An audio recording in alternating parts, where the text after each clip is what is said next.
We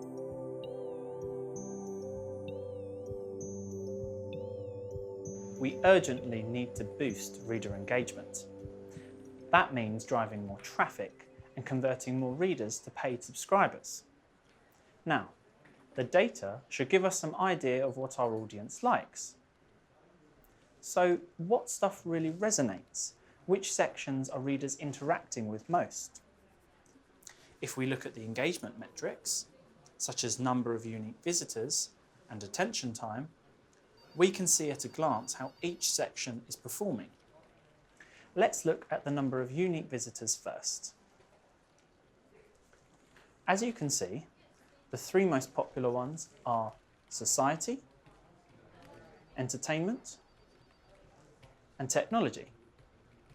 Society is the big hit, almost 275,000 unique visitors last month.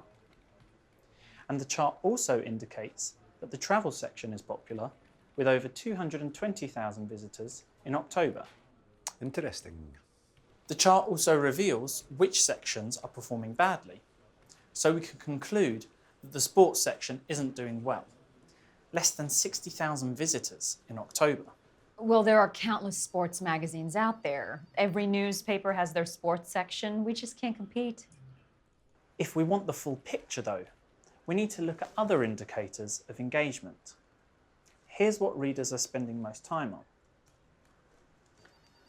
What this appears to indicate is that people are still reading longer, more in-depth pieces online. I'd just like to draw your attention to this part of the table. In terms of attention time, the data reveals that society, technology, and travel get the most. But people don't spend as long on articles in the entertainment section. And sports and style fare badly in both unique visitors and attention time. Overall, this would suggest that we could rethink how content works in certain sections. All very interesting, but should we really be using data to make editorial decisions? Donna's got a point. It's tempting to get carried away. I think we need to be data informed rather than data driven. Of course, but we also need the right metrics to inform our decisions. Moving on to the next slide. This chart gives a breakdown of visitors by geographical region. As it shows, over half our readers are based in the UK. If you like, I have a more detailed breakdown by specific regions. No, let's keep things broad for now. Okay. The main conclusion I would draw here is that with 46% of our readership being outside the UK, we need to make sure our magazine caters to a global audience. Yes, we need to avoid being too UK-centric. The next chart shows how readers are accessing our content. Are they using a browser or the lifestyle app? Are they using their computer, phone, or tablet? Only 16% of readers use the desktop version of our website. 75% use their phones. However, only 20% use our app. But 55% come to our site via their phones, but without using the app.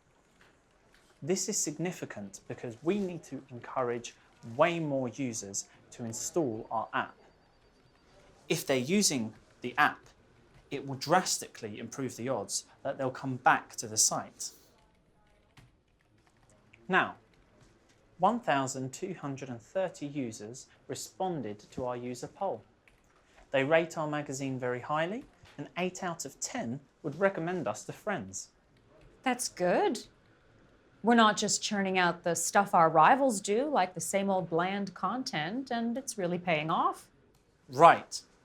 The bottom line is that readers love us, but they think we could be even better with more video, photos, and in-depth articles. Oh, and fewer adverts. Ad revenue is important. Absolutely. But over a quarter of our readers would be willing to pay for content. Let's say 10,000 of them subscribe to the site. £50 a year each, maybe? That gives us £500,000 to work with.